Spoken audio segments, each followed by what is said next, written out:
Quick episode recap. Students in Japan were randomly summoned to another world by the Kingdom of Destinia, in hopes of combating the demons that have invaded their nation. Hailed as heroes, they are trained by the best to boost their strength, not knowing that the demonic soldiers that attacked them were bait used by the former hero Toma, to start a war between the humans and demons. They had signed a non-aggression treaty in the past, but his aggravated attacks had the kingdom point its sword at the demons. Despite the protests of Glain, the king declared that they would wage war on the demonic kingdom, and has the army prepare for battle. The ships heading for the shores of the demonic continent carried the soldiers of Destinia and the summoned heroes. A soldier informs his general that they will be landing soon, and the general gives a speech to motivate his subordinates for battle. On another ship, Thea informs her party that she discovered traces of Toma's magic, having no doubt that he's waiting somewhere at their destination. Their true enemy is not the demons, but him and his followers.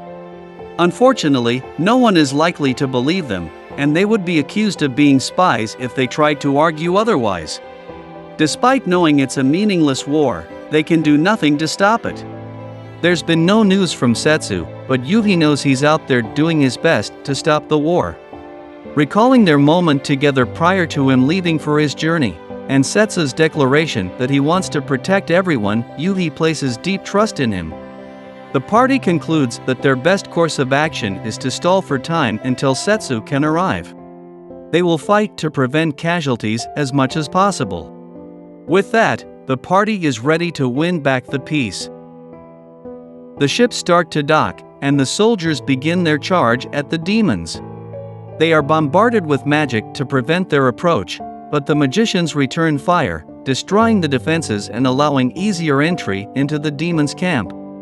While this happens, Glain takes charge of the summoned heroes, and informs them their group will be flanking the demons from the side.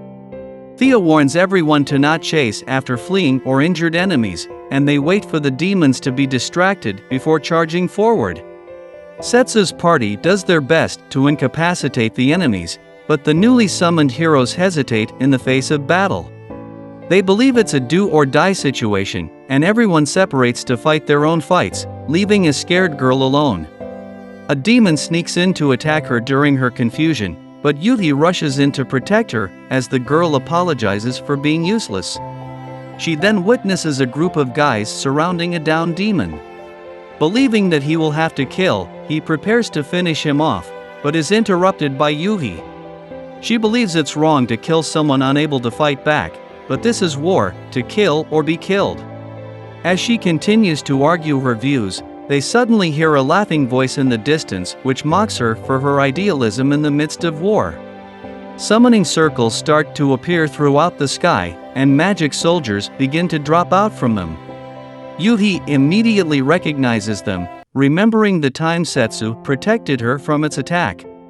A woman is also called out from one of the summoning circles, and she immediately attacks the nearby human soldiers. The demons confuse them for reinforcements, but the magic soldiers indiscriminately attack.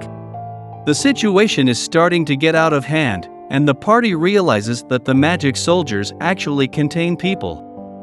Observing the swordswoman, everyone is shocked to realize that she is actually Eliza, a comrade they fought together with in the past.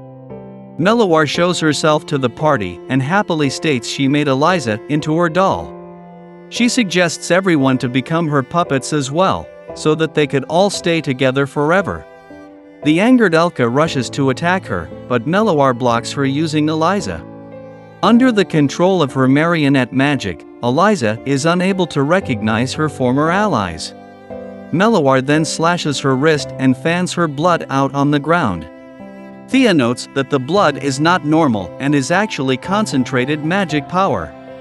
It starts to grow larger and take the shape of large monsters, and she realizes too late that Melawar is a monster tamer.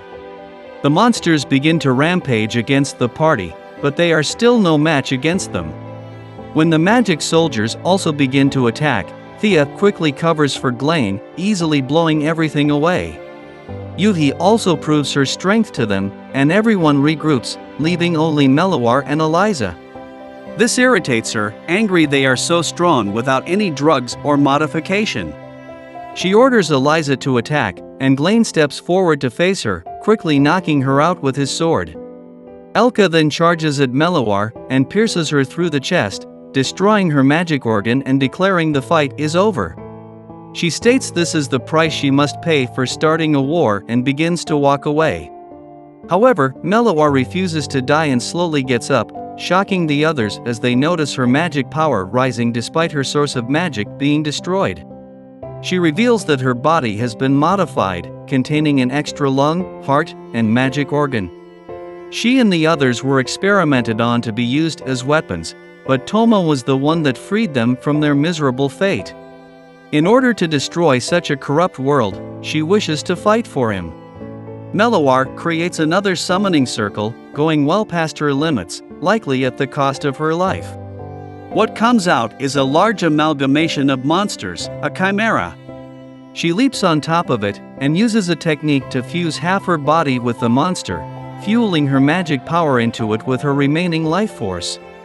The chimera begins its rampage, and Meloir mocks the party to try and dodge its next move. It charges a breath attack, and Yuhi with Thea quickly erect a barrier to block it, but she wonders how much longer they can last.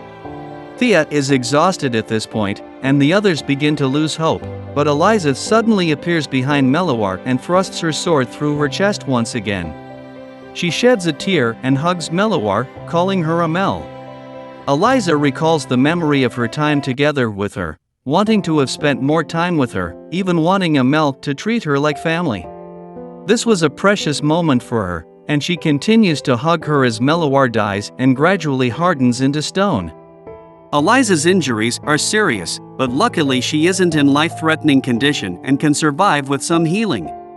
Meloir was much stronger than what they anticipated, and the party is in dire need of rest. Unfortunately, the soldiers are suddenly attacked by a giant hand, and another of Toma's subordinates reveals himself. Everyone is exhausted and isn't confident they can beat him in their current condition, but Yuhi steps forward, telling them she would face him on her own. Despite the party pleading otherwise, she insists, confident that Setsu would have done the same if he were there. Realizing they don't have much leeway, they entrust the fight to her. Yuhi is eager to demonstrate her strength, and the enemy acknowledges it, but they are interrupted by Setsu, who suddenly drops in. He compliments Yuhi for having done well, and tells her that she is now safe.